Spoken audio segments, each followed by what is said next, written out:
The summer heat of Texas pressed down like a weight. It was July 1943, and a train rumbled across the flat landscape, carrying its unusual cargo deeper into the American heartland. Inside the sweltering boxcars, dozens of German prisoners of war sat in uncomfortable silence, their faces marked by exhaustion, uncertainty, and something else, fear. They had been told many things about America. The propaganda had been relentless. America, they'd learned, was a land of gangsters and racial violence, of economic chaos and moral decay. The Americans, they were assured, would treat prisoners with cruelty. Some had heard whispers of worse: torture, starvation, execution without trial.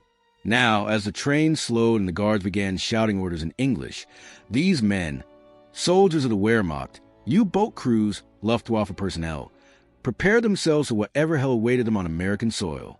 But what they were about to discover would challenge everything they believed. In the months and years that followed, these prisoners would experience something they never expected: humanity from their enemy. And for many, that humanity would begin with something as simple as a bar of soap. This is the story of the German prisoners of war in America during World War II.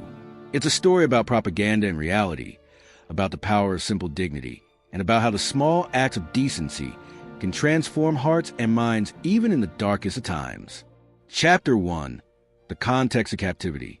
To understand what these German POWs experienced in America, we must first understand how they came to be there at all. By 1943, the tide of World War II had begun to turn. The Wehrmacht's advance had been halted in North Africa. Allied forces had invaded Sicily.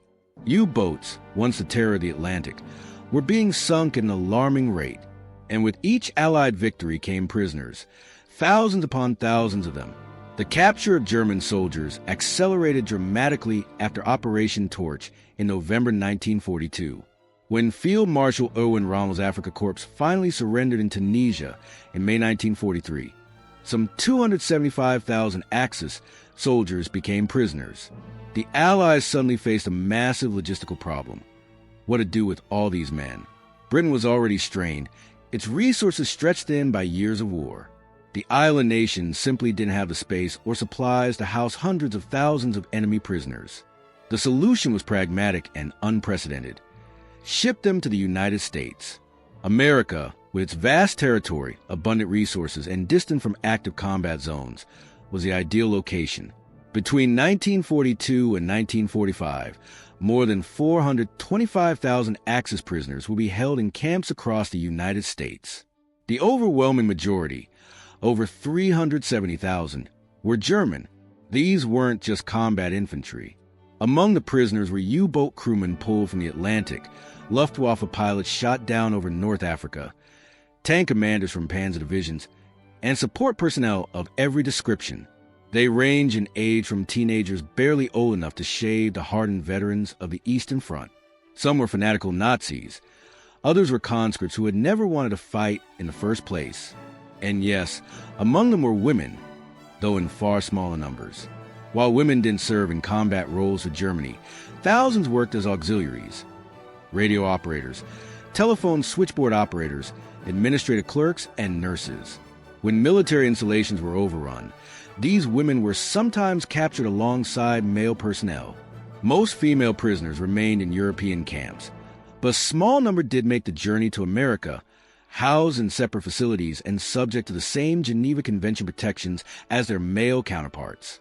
For all of them, the journey to America began with a mixture of relief and terror. Relief, because capture meant survival. They were out of the war. Terror, because they truly didn't know what awaited them. Chapter 2. The Propaganda They Believed. To appreciate the shock these prisoners experienced, we need to understand what they had been told about America and Americans. Nazi propaganda had spent years crafting a specific image of the United States. It was a portrait painted in the darkest colors imaginable. America, according to Goebbels' propaganda machine, was a nation in terminal decline. It was a country controlled by Jewish financiers, corrupted by racial mixing, and weakened by decadent capitalism. American soldiers, they were told, were cowards who relied on superior numbers and equipment because they lacked the warrior spirit of German troops. American society was portrayed as violent and chaotic, a land of gangsters, lynch mobs, and Depression-era poverty. The propaganda intensified as the war progressed. Leaflets distributed to German troops warned of the brutal treatment prisoners could expect from Americans. Some claimed that the Americans shot prisoners on sight. Others suggested that captured Germans would be worked to death in labor camps or shipped to the Soviet Union, a fate every German soldier truly did fear. For many German soldiers, this propaganda was reinforced by the genuine horrors they had witnessed or participated in on the Eastern Front. They had seen what total war looked like.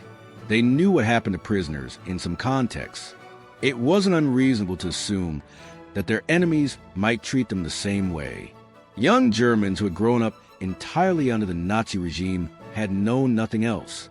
Born in the 1920s, they had been shaped by Hitler Youth programs, by years of propaganda in schools, by the constant message that they were members of a superior race locked in an existential struggle against inferior and malicious enemies. As these men, and a handful of women among them, were loaded onto ships for the Atlantic crossing, they carried this conditioning with them. They didn't know that the America they were about to encounter bore little resemblance to the nightmare they'd been sold. Chapter 3. The Atlantic Crossing. The journey across the Atlantic took weeks.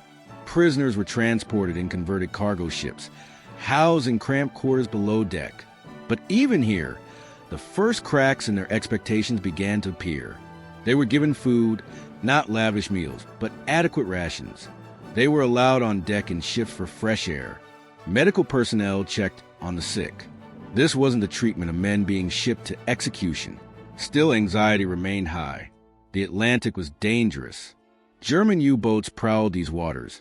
Ironically, the same U-boats that some of the prisoners had served on. An Allied convoy carrying German POWs could be torpedoed by a German submarine, a grotesque twist of fate that actually occurred in several documented cases. But for most, the crossing was uneventful. As the ships approached the American coast, some prisoners were brought on deck. They saw the Statue of Liberty rising from the harbor. They saw the New York skyline, undamaged, gleaming impossibly tall. One prisoner, whose account was recorded after the war, remembered thinking, "This doesn't look like a nation on the verge of collapse."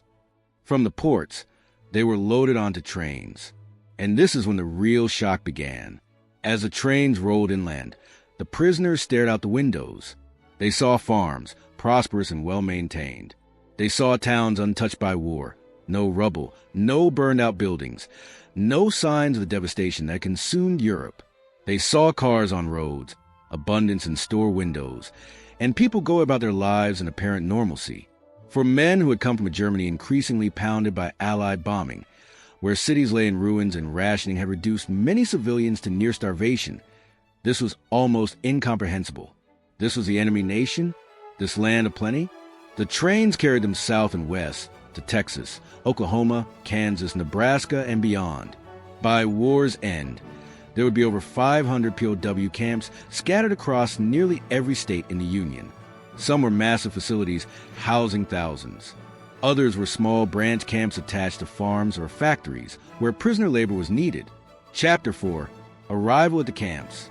Let's focus on one particular camp to understand the typical experience. Camp Hearn in Texas, which operated from 1943 to 1945 and housed over 4,000 German POWs at its peak. When prisoners arrived, they went through a standardized processing procedure. This was the moment many had dreaded most. They were ordered off the trains and formed into lines. American guards, armed but not aggressive, directed them toward processing buildings.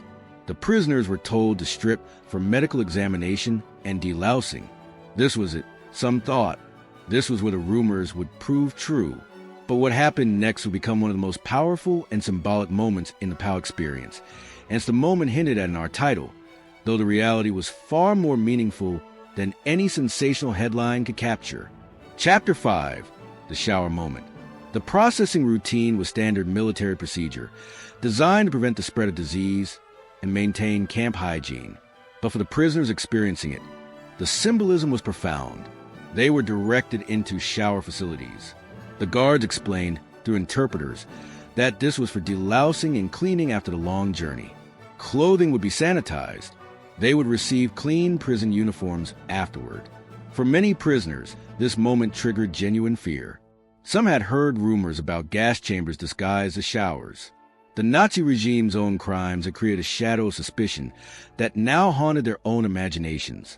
As they stood in lines, some men were visibly shaking. Then the water came on. Hot water. Real water. And they were given soap. Actual soap, not the ersatz substitutes that had become common in wartime Germany, but real, American-made soap. The relief was overwhelming. This was just a shower. They weren't going to be killed. They weren't going to be tortured. This was simply hygiene.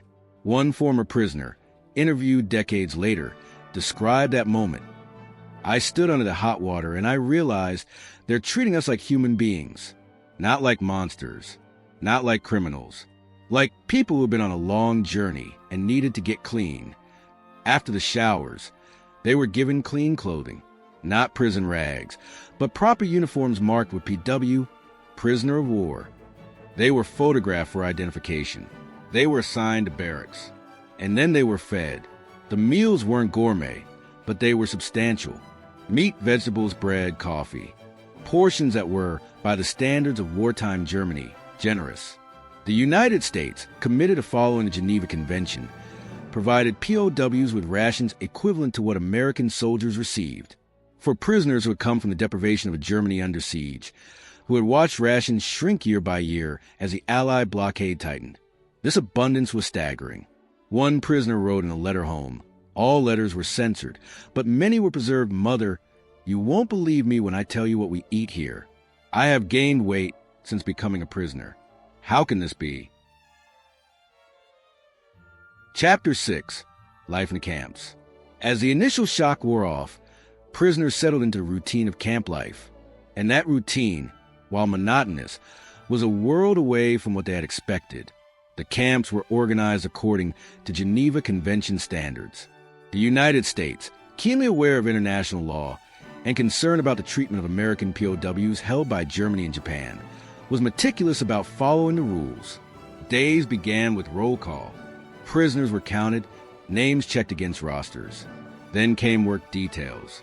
Under the Geneva Convention, enlisted prisoners could be required to work, but not on anything directly related to the war effort. Officers could not be compelled to work at all. The result was a massive program of prisoner labor focused on agriculture, forestry, and manufacturing of non-military goods. Prisoners picked cotton in Texas, harvested sugar beets in Nebraska, cut timber in the Pacific Northwest, and worked in canneries throughout the South. They were paid for this labor. Not much, 80 cents per day in scrip that could be spent at the camp canteen, but still payment. For many prisoners, this was their first real exposure to American abundance. The camp canteen sold goods that were luxuries in wartime Germany.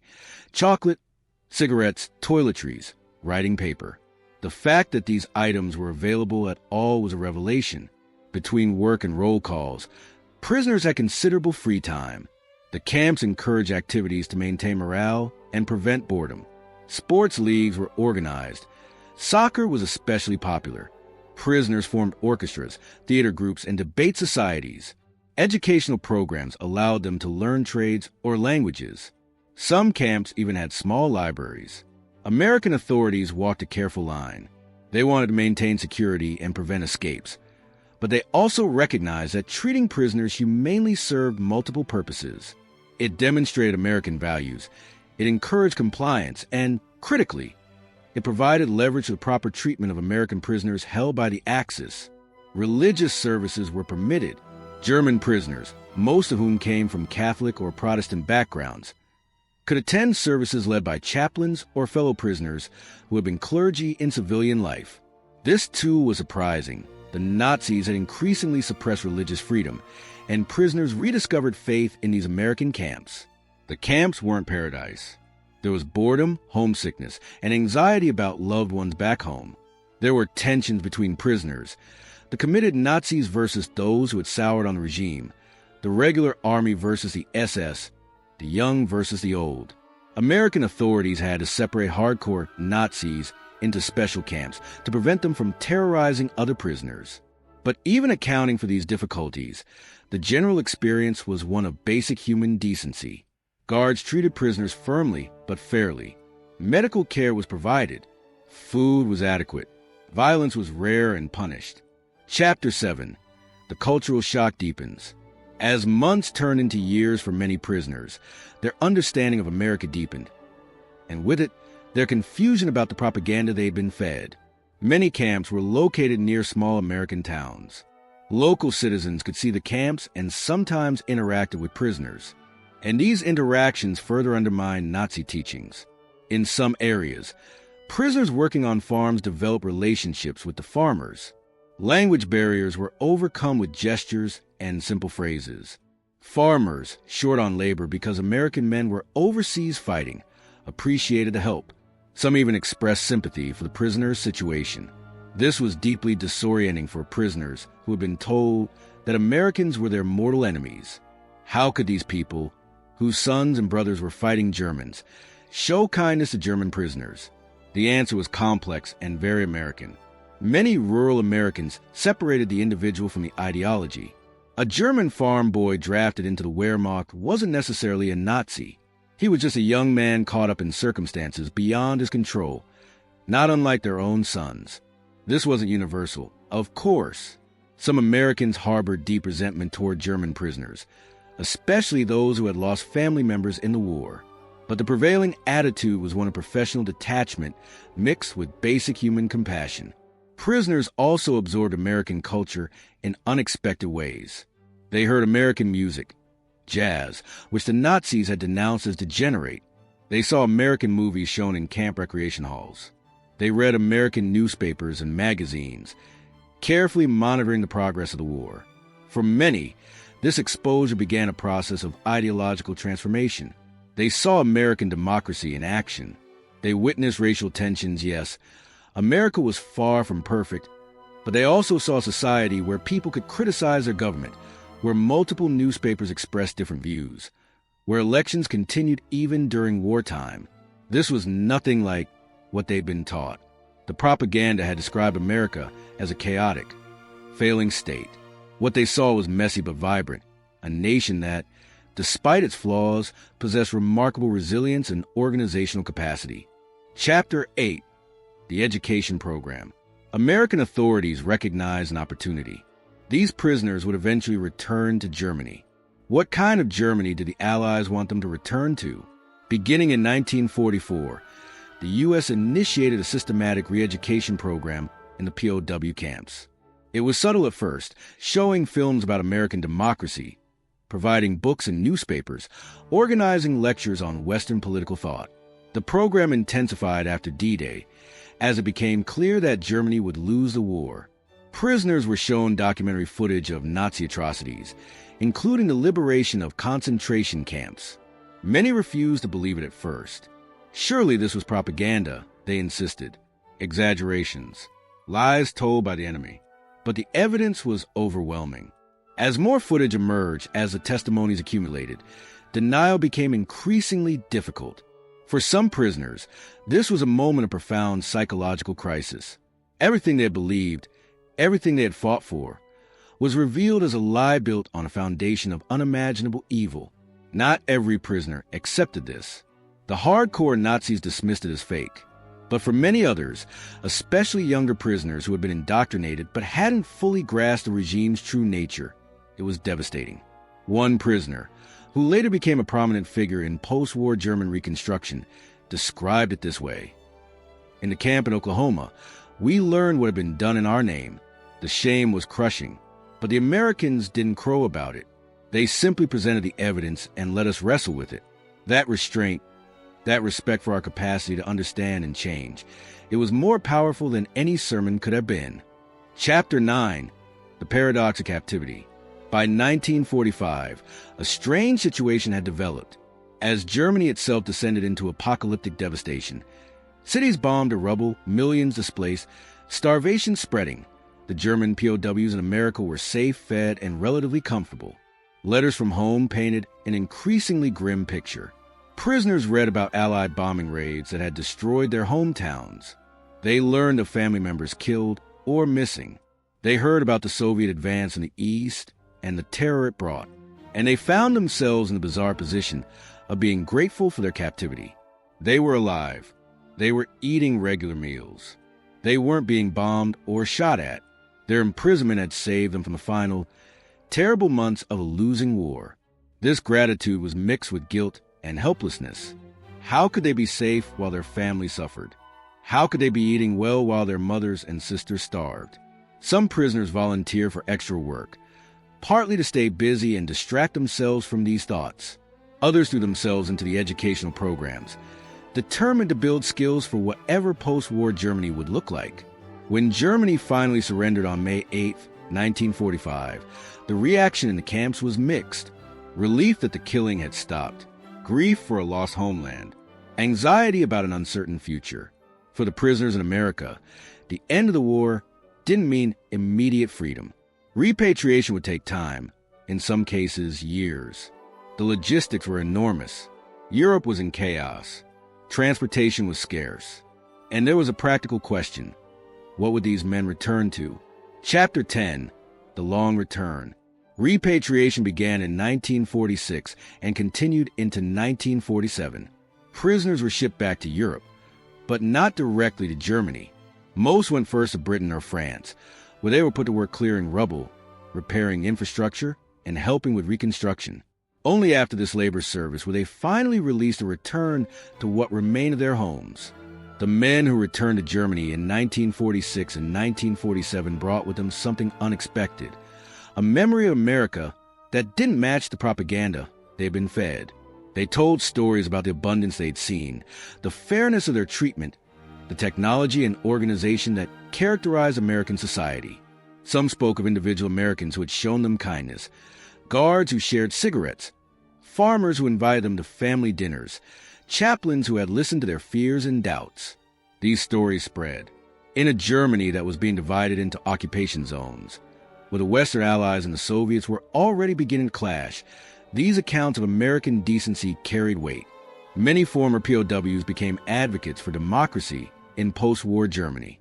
They had seen how a democratic society functioned, even under the stress of war. They brought those lessons home. Some maintained correspondence with Americans they had met, former guards, farmers they'd worked for, chaplains who had counseled them. A few even emigrated to America in later years, returning to the country where they had once been prisoners. Chapter 11, The Women's Experience. We should address specifically the small number of German women who were held as POWs in America because their experience had unique dimensions. Women who served as auxiliaries with the German military, radio operators, administrative staff, nurses attached to military hospitals, were technically subject to POW status if captured in military zones. Most female prisoners were held in Europe, but a small number were transported to the United States. These women were housed separately from male prisoners, in dedicated facilities with female guards where possible. The same Geneva Convention protections applied, but with additional safeguards recognizing the vulnerability of female prisoners in a predominantly male military system. For these women, the cultural shock was perhaps even more profound. Many came from backgrounds where Nazi ideology had prescribed very specific roles for women: Kinder, Kusch, Kirche, children, kitchen, church. They were supposed to be mothers and homemakers for the Reich. In America, they encountered something different. They saw American women working in factories, wearing trousers, driving cars, and displaying an independence that would have been scandalous in Nazi Germany. American female guards treated them with professional courtesy, but also expected discipline and compliance. The moment of the shower and delousing, the scene our title references, was particularly fraught for female prisoners. The vulnerability, the fear, the relief when they realized they would be treated with basic human dignity. All of this was amplified by their gendered experience of war and captivity. One woman, interviewed years later for an oral history project, described her first night in an American camp. I lay on a clean cot with a real pillow and a blanket, and I realized I felt safer than I had in years. Safer as a prisoner of war in America than I had felt in Germany at the height of our so-called power. What did that say about everything I had been taught? Chapter 12, The Historical Significance. The story of German POWs in America matters for several reasons. First, it demonstrates the power of adhering to international law even during wartime. The United States' scrupulous observance of the Geneva Convention despite provocation, despite the knowledge of Axis atrocities, despite the desire for revenge, was a statement of values. It said, "We will not become what we fight against." This restraint had practical benefits. The threat of reciprocal treatment gave the Germans some incentive to treat American and British POWs decently. It wasn't a perfect deterrent. Many Allied prisoners suffered terribly, especially in Japanese camps, but it provided a baseline of expectation. Second, the POW camp served as an unintentional but powerful propaganda tool. By treating prisoners well, the United States demonstrated that its wartime rhetoric about democracy and human rights wasn't just propaganda. These German prisoners saw American ideals in action, not in grand speeches, but in daily practice. Third, the experience changed individuals who would help rebuild Germany. The Federal Republic of Germany that emerged in 1949 had many architects, but among them were men who had spent years in American POW camps, absorbing lessons about democracy, rule of law, and human dignity. Finally, this story illustrates a broader truth about war and humanity. It would have been easy, understandable, even, for Americans to treat German prisoners harshly. These were men who had fought for a regime that had conquered much of Europe, that had murdered millions, that had threatened everything America stood for. But the decision to treat them humanely wasn't about them. It was about America's vision of itself. It was about maintaining civilization, even in the midst of civilization's collapse. It was about proving that democracy and decency could coexist with the brutal necessity of war. Chapter 13, The Soap is Symbol. Let's return to that shower, that bar of soap, the image that titles this documentary. In the vast sweep of World War II, it seems like such a small thing. Soldiers get cleaned up after a long journey. They're given soap. They shower. They receive clean clothes. It's basic military hygiene, nothing more. But context makes meaning. For men who had been told they would be tortured or killed, that first shower was a revelation. For men who had lived with propaganda about American brutality, the simple decency of hot water and soap shattered expectations. That bar of soap represented something larger than hygiene. It represented the difference between propaganda and reality. It represented the idea that even in war, certain lines don't have to be crossed. It represented the possibility that the enemy could be honorable. It's worth noting that this kindness wasn't weakness. American forces were simultaneously fighting with devastating effectiveness across Europe and the Pacific. The same nation that treated POWs humanely was also firebombing German cities and preparing to drop atomic bombs on Japan. The United States was capable of both mercy and overwhelming force. But the choice to show mercy, even to enemy soldiers, said something important. It said that America understood the difference between fighting a regime and hating individual people. It said that the goal wasn't just to defeat Germany, but to create conditions for a better Germany to emerge.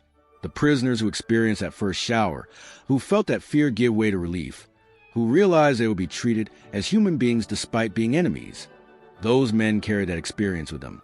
Some suppressed it, remaining loyal to the Nazi ideology even in the face of contradictory evidence.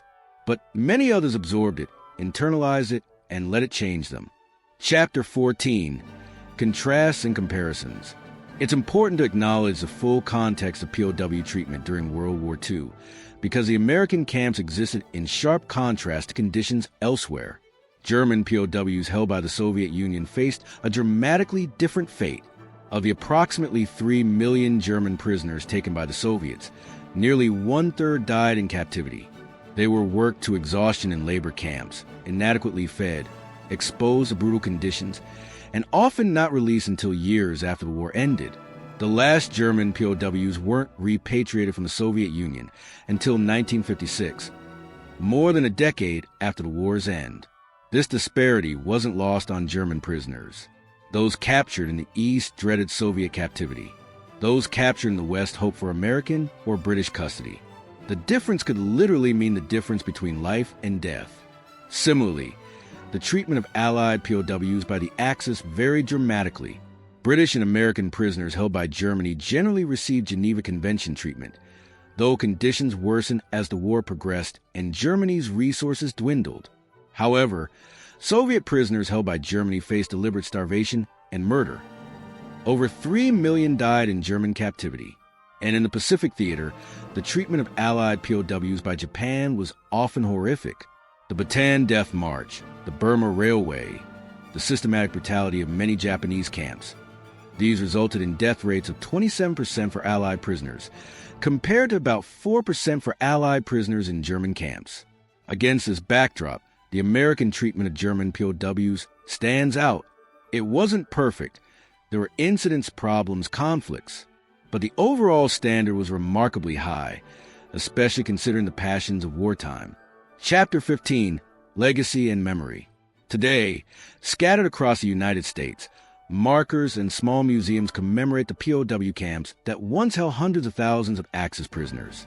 Most Americans are only dimly aware, if at all, that their communities once housed enemy soldiers. But in Germany, the memory persists more strongly. Veterans organizations have documented the experiences of former POWs. Oral histories have been collected. Books have been written. German television has produced documentaries about the POW experience. And the verdict among those who experienced it is surprisingly positive. While no one celebrates captivity, the consensus among former POWs is that their treatment in America was fair, often generous, and instrumental in changing their views of democracy. Some former prisoners have made pilgrimages back to the sites of their captivity. In Texas, Oklahoma, and other states, elderly German men have returned to see the camps where they spent years of their lives. They've sought out the families of farmers they worked for, the descendants of guards they knew. These reunions are often emotional.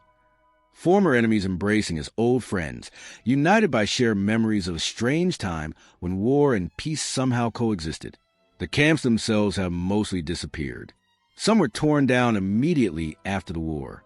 Others were converted to other uses, colleges, industrial sites, housing developments. Only scattered ruins remain at most locations, slowly being reclaimed by nature. But the impact of those camps extends beyond physical structures. The generation of Germans who spent their imprisonment in America carried lessons that shaped post-war Germany. The Federal Republic's commitment to democracy, its Atlantic orientation, its integration into Western institutions. All of this was influenced by the experiences and attitudes of men who had seen American democracy in action, even from behind barbed wire. Closing, the human dimension. In the end, this is a story about the power of small acts of decency in a world consumed by violence. World War II was the deadliest conflict in human history. It killed somewhere between 70 and 85 million people. It saw the Holocaust, the systematic murder of 6 million Jews and millions of others. It saw the firebombing of cities, the use of atomic weapons, the deliberate starvation of populations. It brought out the absolute worst of human nature. But it also, in unexpected places and ways, brought out something better. The decision to treat enemy prisoners with basic human dignity didn't end the war. It didn't prevent atrocities. It didn't save those who perished in concentration camps or under bombing raids. In the scope of the war's horror, it was a small thing, but for the individual prisoners who experienced it, for the German soldier who expected cruelty and received fairness, for the U-boat crewman who expected starvation and received adequate food, for the woman who feared for her safety and instead found respect. These small acts of decency were transformative. That moment in the shower, when hot water ran, and soap was provided, and fear gave way to relief. That moment symbolized something larger. It symbolized a possibility that even in the midst of the most destructive war in history, humanity could survive, that the light hadn't been entirely extinguished. These German prisoners returned home with a message, whether they fully realized it or not. They had seen that the enemy wasn't the monster they'd been told about.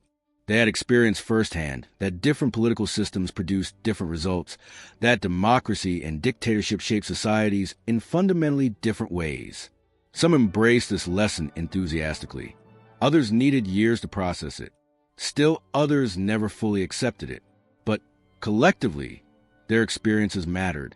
They helped shape the Germany that emerged from the ruins, a Germany that would choose democracy over dictatorship, peace over militarism, cooperation over conquest. The bar of soap wasn't magic. The hot shower wasn't a miracle cure for years of indoctrination.